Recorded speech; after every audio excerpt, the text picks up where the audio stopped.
It is December. Most gardeners think the work is done until spring.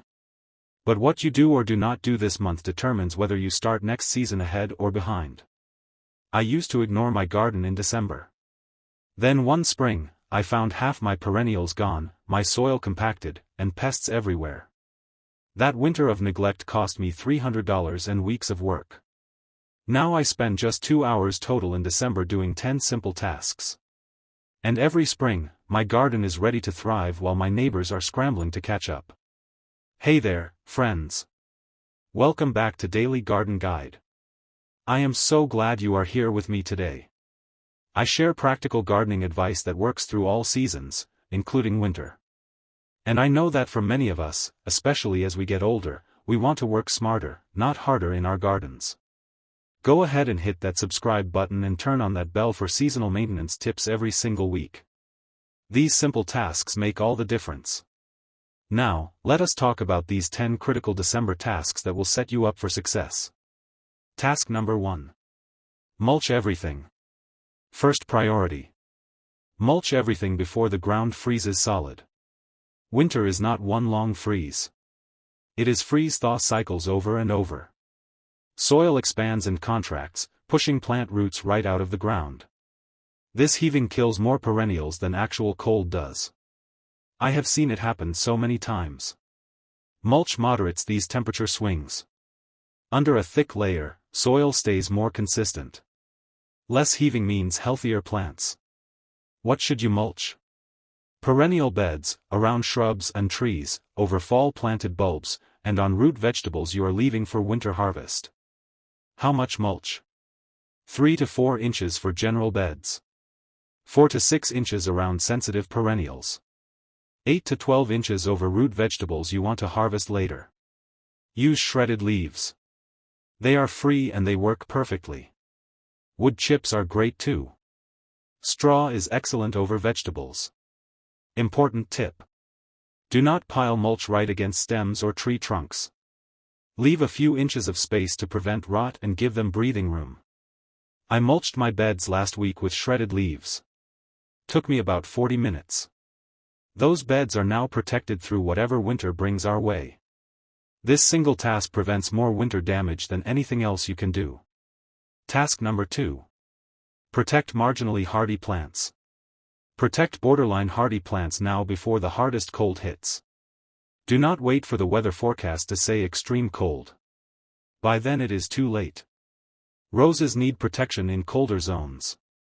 Mound soil or mulch 8 to 12 inches high around the base to protect the graft union. This is especially important if you love your roses like I do. Young trees and shrubs planted this year have shallow roots that need help. Mulch heavily around them. Wrap trunks with burlap if they are exposed to harsh wind. Marginally hardy perennials get buried under thick leaves or straw. Come spring, pull back the mulch and they will emerge healthy and strong. Container plants that cannot come inside need insulation. Group pots together in a sheltered spot. Wrap with burlap and mulch heavily on top. This creates a protective little community. Tender herbs like rosemary get covered with upside-down pots on the coldest nights. 30 minutes spent on this task saves $50 to $100 in plant replacements. That is money staying in your pocket. Task number 3. Drain and store irrigation. Water left in hoses and irrigation lines freezes, expands, and cracks everything. I learned this the expensive way, and I do not want you to go through that. Disconnect all hoses from outdoor faucets. Drain them completely and store in a shed or garage. For drip irrigation systems, blow out the lines with an air compressor or disconnect and drain by lifting the lines up. Drain soaker hoses completely and store them flat, not coiled with water trapped inside. Turn off interior shut-off valves for outdoor faucets. Then open the exterior faucet and let everything drain out. This prevents pipe bursts inside your walls, which can be a nightmare. Empty rain barrels completely. Flip them upside down and store until spring. 15 minutes of work saves hundreds in replacements. Trust me on this one. Task number 4. Clean and oil tools. Dirty tools rust over winter. One afternoon of maintenance makes them last years longer, and good tools are not cheap. Scrape off all dirt and plant material with a wire brush. Get them truly clean, not just surface clean. Sharpen blades. Pruners, loppers, shovels, hoes. Takes about 5 minutes per tool with a simple file, and it makes such a difference in how they work. Oil all metal parts with motor oil or linseed oil to prevent rust. This protects your investment. Sand wooden handles smooth and rub with linseed oil to prevent cracking and splintering. Your hands will thank you. Store tools in a dry location, hung on walls so they are not sitting in moisture. Clean pruners with rubbing alcohol to remove disease pathogens. Then oil and sharpen them. One afternoon, maybe 90 minutes total, means everything works perfectly come spring. No frustration with stuck or rusty tools when you are excited to get planting. If you are getting helpful tips here, go ahead and hit that like button right now. It really helps other gardeners find this seasonal advice. Task number 5. Protect containers. Pots crack when water freezes inside them. This is one of the most overlooked and expensive winter problems, especially with beautiful ceramic pots. Empty pots should drain completely, get turned upside down, and stored in a sheltered location. Planted pots need to be elevated on pot feet or bricks so water drains freely from the bottom. Expensive decorative pots get wrapped in burlap or moved to an unheated garage for protection. Check that drainage holes are not blocked by roots or debris. Water needs somewhere to go.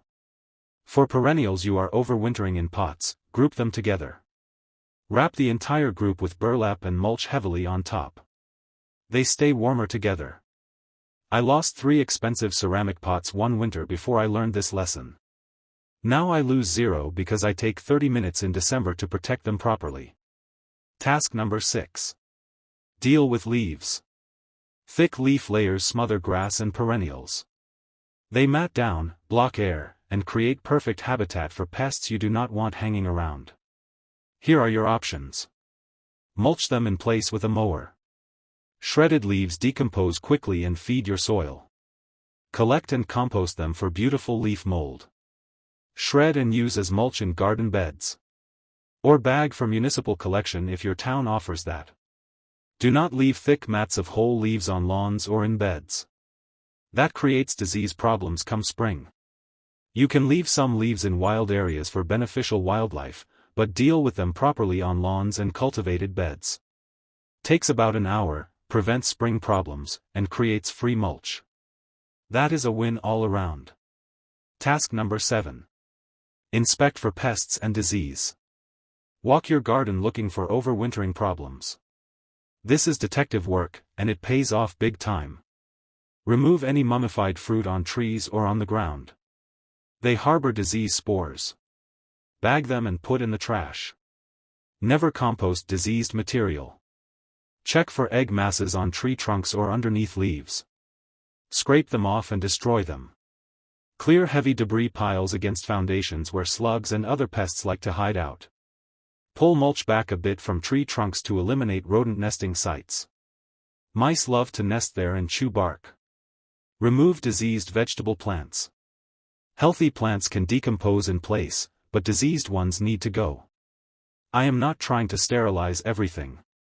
Beneficial insects need habitat too.